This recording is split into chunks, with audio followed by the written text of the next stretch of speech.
I am reciting the poem.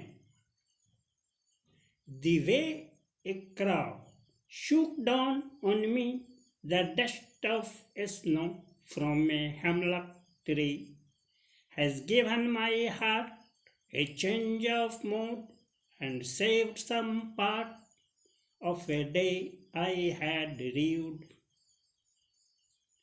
The words given in this poem is not very difficult, rather a simple one.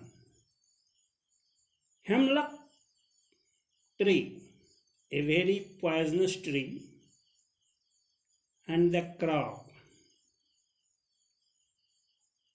These things considered as omens, O-M-E-N-S, अपशगुन. I mean to say, इस poem में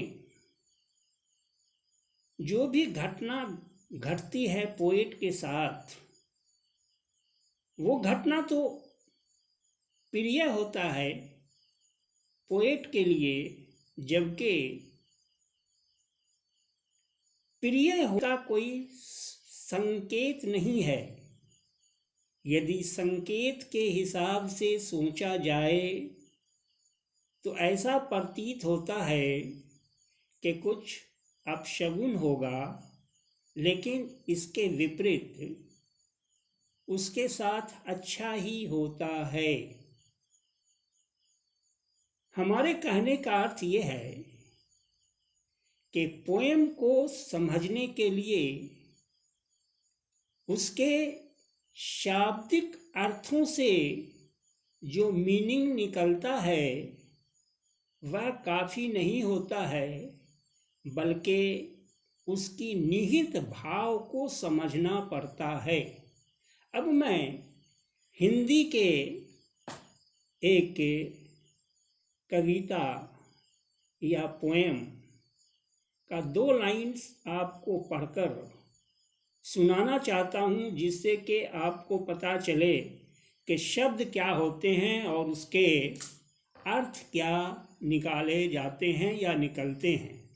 वह है, रोते रोते हंसना सीखो, हंसते हंसते रोना, जितनी चाबी दी राम ने उतना चले खिलौना.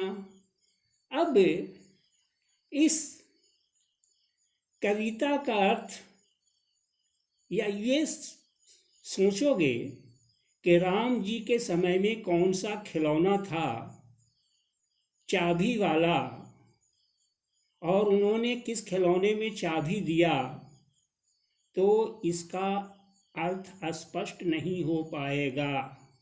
मतलब ये शब्द कुछ और हैं और उसके मीनिंग कुछ और हैं. तो ये दृष्टांत हमने इसलिए दिया कि आप समझें कि किसी भी भाषा का जो पोएम होगा उसके शाब्दिक अर्थ से उसका अर्थ स्पष्ट नहीं होगा, बल्कि उसके अंदर के निहितार्थ भाव को समझना. आज इतना ही. अब नेक्स्ट दिन इस पे कहा जाएगा. Okay, thanks.